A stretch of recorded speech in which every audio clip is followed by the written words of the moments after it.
Assalamualaikum warahmatullahi wabarakatuh. Halo semuanya, saya akan update analisa XRSD untuk hari ini. Kita mulai dari time frame weekly. Di weekly dia hari Senin pembukaan ini berusaha untuk naik.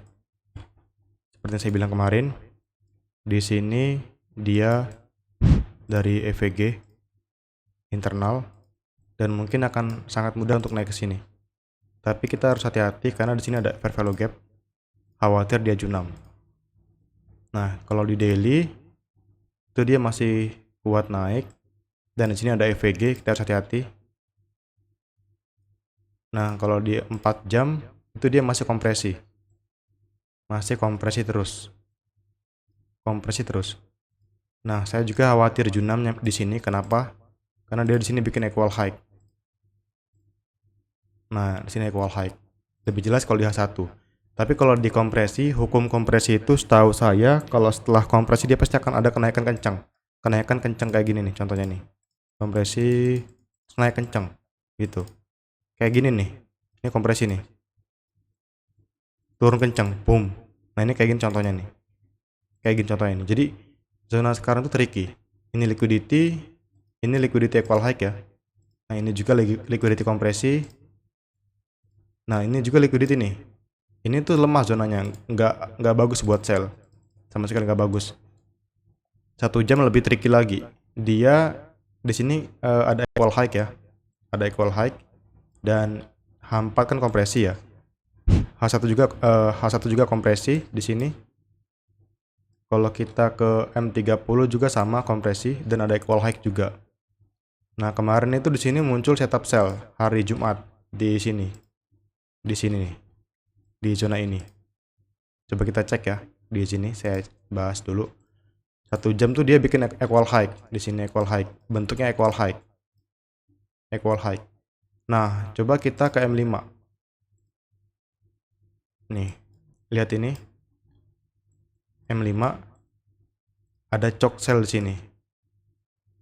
Di sini ada pullback. Pullback diambil, choke. Nah, cuman kenapa saya nggak entry di sini, nggak sell di sini? Karena ini konfirmasi di zona liquidity.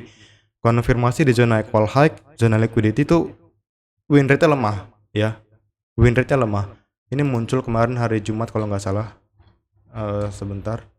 Nah, ini ada choke sell. Nah, cuman saya nggak entry karena lemah, jadi saya nggak entry. Nah, untuk sekarang ini dia di kompresi kayak gini, bagusnya itu kita cari konfirmasi breaker block. Ini kan kompresi H4 ya. Coba kita cari contoh breaker. Contoh breaker H1. H1 kurang kelihatan, M30. Nah, ini ya. Saya berikan contoh breaker. Sini kita lihat nih. Ini breaker block. Jelas banget breaker block. Dan di sini dia masuk lagi di sini. Ini liquidity. Ini juga masih zona breaker block. Kalau ini saya menyebutnya breaker liquidity POI.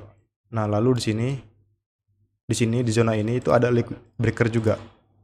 Kalau kita ke M15. Tapi breakernya nggak clean, susah ngeliatnya. Kayak ini, breakernya nggak clean. Nah, di sini juga nih. Ini juga breakernya nggak clean. Nah, breaker kayak gini sangat susah diidentifikasi karena banyak shadownya di sini. Untuk membantu menentukan breaker kita bisa menggunakan line chart. Nah, kayak gini. Line chart. Jadi ini tuh ada gunanya ya. Nah, untuk zona sekarang itu dia seperti ada breaker di sini. Kalau kita ke 1 jam, di sini kita lihat, di sini ada breaker. Ini breaker block. Ini ada OB di break, ini breaker. Dan ini tuh liquidity nih, ini liquidity inducement.